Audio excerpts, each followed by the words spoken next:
All right, my friends, I have been working. Okay, after listening to the video, I'm going to ban myself from saying all right. And what did I do? I started out. Okay, let me start again. Hi, my friends. I'm back with the wrap up of our New Start Lace Shawl. Just for my friends. Now, when I left, you were working up. If you were going to do this shawl, you were simply working up to the back section, which is for my shawl is right here. I put a mark to show where I stopped the front, and then I started the back. And I suggested that you would reduce the repeat of the pattern. I did 12 up. Now I wish I had just done 10 up. Okay, but that's another whole story. Okay, so I would take 2 off that number. So if you have to do 14 up, you take 2 off. And so across the back, instead of doing 12, I did 10 points or 10 repeats. This is what I'm counting right here as across the back. So 12 up for me, but only 10 across. Normally we'd go the same number up plus 1 in some of my longer shawls. But this one I wanted a little more, a little more structure in the back. Now, once I steamed out the lace really just blossomed. It just opened up. So this shawl is a lot longer than I really thought it would be. I thought it would be a little more on the shorter side. But like I said, I went up 12. But my new number, I really should start just going up 10. 12 is really too long for me. Remember, I'm short and fluffy. So, but just as we're talking, I'm just going to pull this along so that you can see that I just went across the back and did my 10 little repeats. And then when I got to finish my 10, I put a mark so I'd know where the back repeat stopped. And then we were to start our decrease. And so that's what I'm back to show you. There's just a little difference on counting on the decrease side, the side going down. So that's what I want to show you. So let me turn the shawl around and I'll be right back. All right, I'm on row 9 for me as I'm working down the decrease side of my shawl. Of course, you can tell that I have done some of the decreasing because you can see the slight curve in the lace at the edge there. The eyelet row. Okay, so let me just work over. So this is what you just need to remember on the decrease side. When we were going up or increasing, we went to 3 stitches before the marker. On the decrease side, in order to keep the stitch count for decreasing, on the decrease side I need you to go to 4 stitches before the marker. Here's the marker, and there are 1, 2, 3, 4 stitches. Now the first 2 stitches right there, we're just simply going to knit 2 stitches together. Just the most basic decrease. Knit 2 stitches together, and then of course knit the next 2. Slide my marker, and I'm on the right side, of course, so I have to stay in pattern. Knit 2 stitches together, yarn over, knit 1 for the eyelet. Now slide my pattern marker. All right, I'm going to just count. Let's see, I have 2, 4, 6, 8, 10, 11. So I have just finished row 7. So this is row 9 for me. And I'm not going to put it on the screen. I'm just walking you through how to do the decrease. So I knit 4. Okay, 1, 2, 3, 4. Yarn over. I just want to stay in pattern. Knit 2 stitches together. Yarn over. Now, it's hot and humid here today. Oh my gosh. If I was a popsicle, I would be completely melted. Okay, knit 3 stitches together, all right, and then I yarn over, and the last 2 stitches, I have 2 left, you just knit those 2 stitches together. Boy, it's barely make it in there. So humid. All right, so now that's what I want to show you while I continue to work. And then you will, like I say, you're at a place to start your decrease. On row 1, 5 and 9, if you're doing this one, you'd go to the 4 stitches before the marker, knit 2 together, then knit 2, and then continue across, staying in pattern. Alright, so that's the decrease. Now you would just continue to decrease down, and this side I just kind of let what happens happens. If you remember, we started with 5 stitches in this section. So I would keep decreasing down till I get to 5 stitches. You just keep, and if you kind of messed up somewhere, just decrease an extra decrease somewhere. People, it's just yarn. It's just a little shawl. It's just practice. That's what we're doing. Then once you get down to 5, and then you finish up, and then hopefully you will be on, let's see, I would knit a row, you'd be on row, when you finish row 12, you'd be on, hopefully you can finish row 12, that's the wrong side, okay? Then I would knit a row, and then when I turn back to the wrong side again, then that's the side I would bind off in the knit stitch. Since we're already knitting on the wrong side, just bind off in the knit stitch. But the main thing is just try to get back down to 5 stitches. And then we just want each side to kind of be as close as possible. Is that something that you know, it's easy to understand, and you just want to just take your time. But the main thing is 4 stitches before the marker. Alright, so now I got kind of sidetracked, sorry. That's where I lost my train of thought. I was thinking way outside the box. So the next thing I want to share with you while we're simply working, and I'm going to leave this here out. Let's see where I am on the camera. I can back out a little bit, yes. Alright, so now on this, next thing I want to do is just talk a few minutes and just show you, give you some ideas. Because I'm always, like I say, I've used the stitch so much, and I want you to get good benefit out of whatever I'm sharing with you. There's more than one way to just come up with or use a design. So for instance, now let's look at this. This is, I've written out my J's working formula. Here's formula number 1, the one we worked, this shawl is right here. Okay, let's go over it again just to make sure, and then I'll share some other things with you. The lace on the shawl was 9 stitches. Well, first of all, I have this long line. You know, I work from a formula, which is really a long line. Now, I work from patterns, and I love patterns, and I learned how to use patterns, and especially when I was in the knit shop, and that's just what you do because you want to be a part of the group.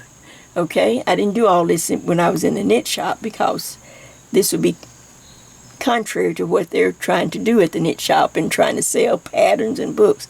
So that's how I got all these books. And a lot of expensive yarn that I keep under my cabinet because I'm terrified to use because it was expensive. But anyway, so, but what I was trying to get to though, but if you're a person like me, you know, I love patterns. I buy all the books. I support, you know, I do what I can. But if to just take something and try to simplify it is what I did to try to teach myself, because I just didn't have the heart in mind. Every time I wanted to make something or saw something, I didn't have the heart to do 5 pages and 6 or 7 charts just to get to results. I wasn't that kind of knitter that I had to have a name brand or a name. I just wanted to knit something, and that's all I'm sharing with you. So we'll take this stitch. Here it is in the one we just finished. The lace is 9 stitches. That's a given. that came out of the stitch book or wherever. Like I said, I've been using it so long. Then I added this little yarn over or eyelet row right there. And that's 3 stitches. Knit 2 together, yarn over, knit 1 on every right side row. Then I just made up a number. Odd numbers seem to work better though when I'm doing something like this. But I just stuck in 5. That's the section that you increased up into, then across the back we didn't do any kind of increase, and then you had to decrease back down. We started with a cast on of 17 stitches, and that's what you want to end with. And if you're off a stitch, just knit 2 together somewhere and be quiet, don't tell nobody. Now I'm going to show you, just because people are like, if you're a visual learner like me, or you're your own kind of thinker, you want to know, well, what else can I do, Jay? Well, what if? I'm talking to the what if people. There you go. For the what if people, the rebels, that's what they would call me at work, rebel. For the rebels who just couldn't stay with the pattern and the charts, you just look all off somewhere in space. Here is working formula number 2. If you think, well, Jay, can I change the number? Sure. And I'm going to show you how to think when you want to change them so you don't have to do a lot of math. Here we go again. The lace is 9 stitches. Well, you need to keep that because that's what the lace is. Then I gave you the yarn over little eyelet row. We can change this, and we will change it on down the road to other pretty decorative stitches. But right now, just learn this one. You can stick it anywhere in any of your designs. Then instead of trying to think, well, okay, now what should I put here? Don't think. Just take this same number 9 or 15 or 19, whatever the lace number is, and stick it here. Voila. And if it's not an odd number, it's still okay. It don't have to be an odd number. That's just something So I just took the 9 that was given. I added the 3 stitches here, and instead of trying to think or come up with a formula or some math or, well, what if okay, just take whatever the lace number is and stick it over here. Now when I add that, I have a new cast on of 21 stitches. That's all you have to do, people. If this was 15, then you'd have 15 for the lace, and then just stick 15 right there. Easy peasy. If it was 23 there, 3, and then 23. Easy peasy. And then continue to work on and on, just like we've been working this shawl. This one will give you more collar effect. The wider this is, the more that, and I'm going to lay this down, the more stitches, then it's always going to fold back on itself and give you that pretty collar look. Does that make sense? So if you say, oh, I like that idea, Jay. I like the shawl, and I like learning how to make them now. I can just make up simple shawls for people, that I know, or I can go ahead and start on some Christmas. I've got just skeins of just odds and ends of yarn, 2 or 3 skeins that I can't really make anything else out of, and this is great. And now you know how to do that. And you know how to write up your formula. Just simply a line that represents the cast on line, and then you fill in the blanks. These represent markers in between what you want. That's it. Now, as I finish my shawl, I want to show you one more thing, just to entice you, just to let you know, how long I've been doing this. Jay's old. All this stuff that's new to young people is not new to us, right? Right. All right, so now I'm going to move this, and then I want to show you this. Let's see, can I get it without turning off the camera here? All right. Now, in some of my pictures way back when I first came onto YouTube, you saw me holding this sweater. This sweater is from about 2000, maybe 3 or 4, maybe even 2002. And look, it's the same stitch. You've seen me hold it up in pictures, but I never did wear it.